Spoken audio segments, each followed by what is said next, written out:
dubbiitana dhugaan himu mana keetiin erga qabdaa deemii siif murtaa'ee dhaqe yoo jaanii ana khee dhaqu qarqara mana kanaa dhiyaachuun dandeessu har'a horiif jecha akkanatti ana hadhaa sakaraataan agarsiisu garsa gaafa dhiyoodha. har'anaaf sura ga'ee maaf salphate dhugaani har'anaaf sura ga'ee maaf gatii dhabe dhugaani.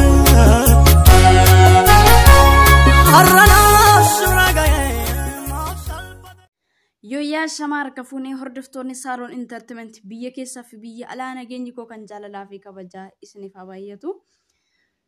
Viidiyoo addaatii walitti deebineeti kan nuti jirru. Laayikii, subscribe, share gochuu hin dagatina. Innis viidiyoon sun maal dhaawwattanii baay'ee himiira namaa kan nama tuquu fi akkasumallee yeroo baay'ee afaaniin malee gochaatiin argamu keenya dhabuunsaa hedduu kan nama gaddisiisuu fi akkasumallee gara badisaatti kan nama geessudha yookiis immoo namni tokko akka baduuf kan nama taasisu jechuudha.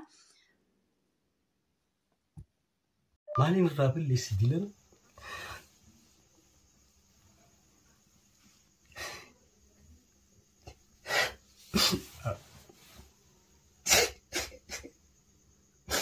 Mana keetiin erga qabdaa deemii siif murtaa'ee dhaqe yoo jaanii ana khee dhaqu qarqara mana kanaa dhiyaachuun dandeessu gaafa hidhaabaatee Oromoon na baasettee mana kanaas Oromoon siif haa fuutuu kuno kanaafuu asittiin dhiyaachuun qabdu jaanii obboleettii asidanii akkasumas nama fira kiyyaa kana waliin ture qabanii hidhaa naqanii anallee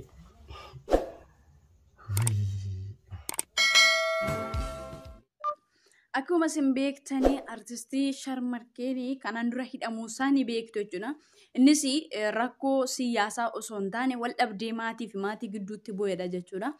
Akkuma inni dubbate wal dhabbichi haadha manaa fi yookiis immoo isa gidduu miti akka amma haasa'aa jiruttis yeroo sana garuu haati manallee keessa harka qabdi jechuudhaan baay'ee tokkodha jechuudha sodaatamaa kan ture akkasumallee hin ajjeefama jedhamee baay'ee sodaatamaati kan ture jechuudha. Hundumti keessan hin beektu sooshaal miidiyaa kaarratti jechuudha sagalee uummanni Oromoo ta'eeni namni kun mana hidhaatti gadhiifameera jechuudha. Akkuma kana ganama kana akkuma isin beektan YouTube irratti hojii gurguddaa nama hojjetuu fi aartii Oromoo keessattis nama gahee guddaa baataa turee fi akkasumallee ba'ataas ga'eedha jechuudha. Amma garuu namni kun rakkoo hamtuu keessatti kufee jira jechuudha. YouTube'insa harkaa fuudhamee akkasumallee qabeenyi inni qabuu fi waan inni qabullee manni isaallee harkaa fudhatameeti kan inni jiru jechuudha. Innis immoo wal dhabdee maatii gidduuti jechuudha. Maatii gidduutti wal dhabdee ta'ee sanarraanii wanta inni qabu hundumaa gara maqaa isaaniitti jijjiirra ta'eeti kan inni jiru jechuudha.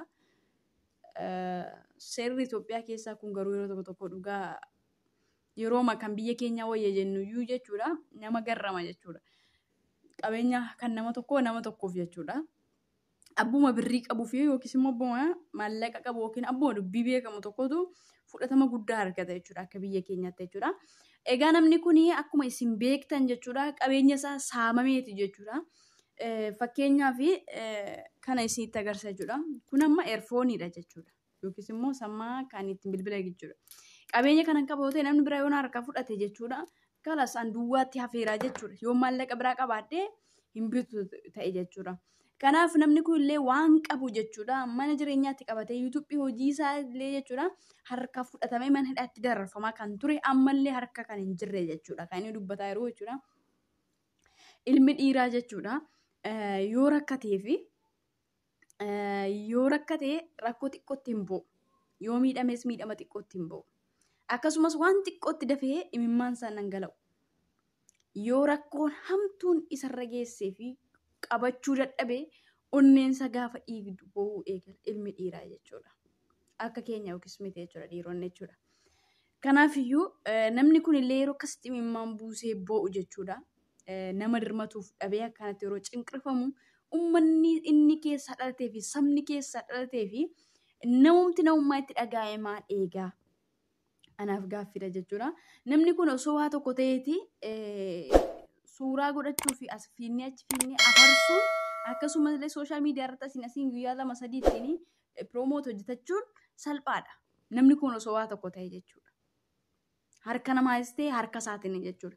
Har'a yeroo inni lubbuun jiru garuu callisneet ilaalaati kan inni jiru jechuudha. Har'a yeroo inni iyyataa jiru, yeroo inni cunqurfamaa jiru, yeroo inni dhiitamaa jiru jechuudha. sirriidha dhimma maatii keessa galuu baay'ee nama rakkisa jechuudha.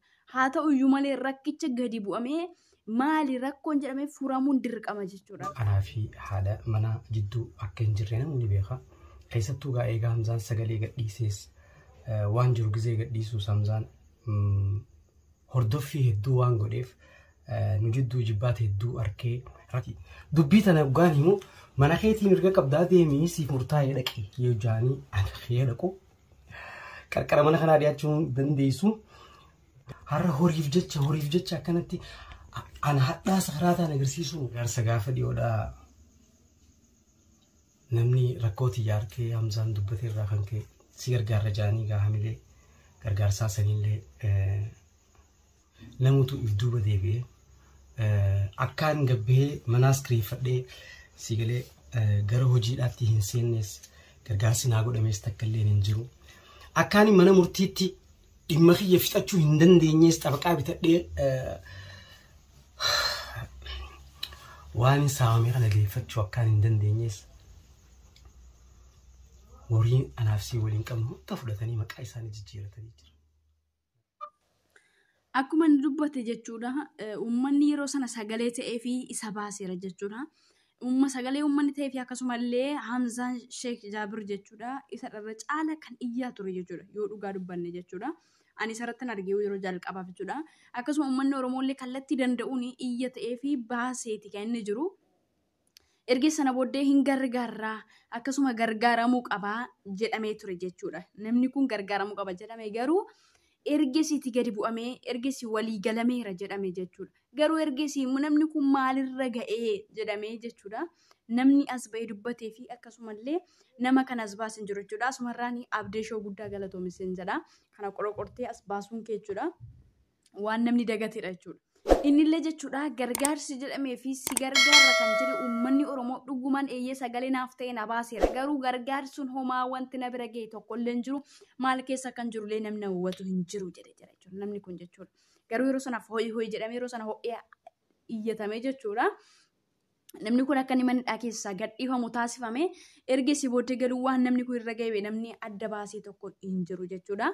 Kanaaf namni kun har'a osoo inni lubbuun jiru, har'a yeroo inni iyyataa jiru, har'a yeroo inni boo'aa jiru gargaaruu qabna. Yeroo inni yookiis immoo yeroo inni addunyaa kanarraa ka'e yookiis immoo yeroo inni waa tokko ta'e somnee mimmaan sobaa buusuudha jechuudha. Yoo danda'amellee jechuudha. Dhugumaan artii nama kanaa, hojii nama kanaa hin jaallatama yookiis immoo wanti inni uummataaf hojjetu, wanta inni saba isaaf hojjetu jechuudha. Isin fayyada akkasumallee nu fayyada jennee yoo yaadne sammuu nagaatiin jechuudha. Namni kun biyya sana keessa akka ba'u ammallee biyya keessa taa'ee yookiis immoo yeroo amma dubbatu kanatti jedhamti kallattii biraatiin miidhaa gurguddaan irra gaafamuu danda'a jechuudha. Artisti Sharmakii kanarra jechuudha. Maaliif yeroo itti lubbuun namaa akka sareetti ilaalamte keessa bara fokkattuu keessa jirra jechuudha. Bara dhalli namaa jechuudha. Waan qabu baatee walitti fiigee jechuudha. Lubbuu uumaan ganama kalaqe wal keessaa baasuudhaaf, wal hudhuudhaaf, wal ajjeesuudhaaf yookiis immoo nafsa gadaa dhiiga walii dhangalaasu keessa jirra jechuudha. Har'a immoo osoo namni tokko jiru immoo dirmachuun immoo ga'ee keenya yookiis immoo dirqama keenya jechuudha. Maaliin irraa balleessi dilan?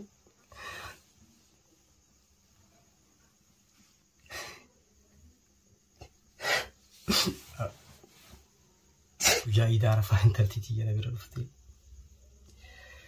يا باخ يا مالو إسان قوتي مريم شرماركيتو خي أصوبي خني مريم عثمان جاني وين أنيات التفرق دي منا كراتي دي موتي مكاخي مريم عثمان جاني ناختبن أبي منا ما رندل ديمتو كراتي هافي تلو أنا من سيجارة نجد أنا من سيجارة والله الدنيا وانت دربين يتقول هنجرو جتشو rakkina fi cunqursaa keessa jirullee namni kun keessa hobbaafachuu yookiis immoo keessa darbuu nama danda'u jechuu garuu guyyaa darbuu fi waan darbuuf waan jijjiiramuu fi addunyaa kanarrattis ta'e addunyaa kanaan irratti kan hin jijjiiramne uumaa tokkicha waaqa qofadha.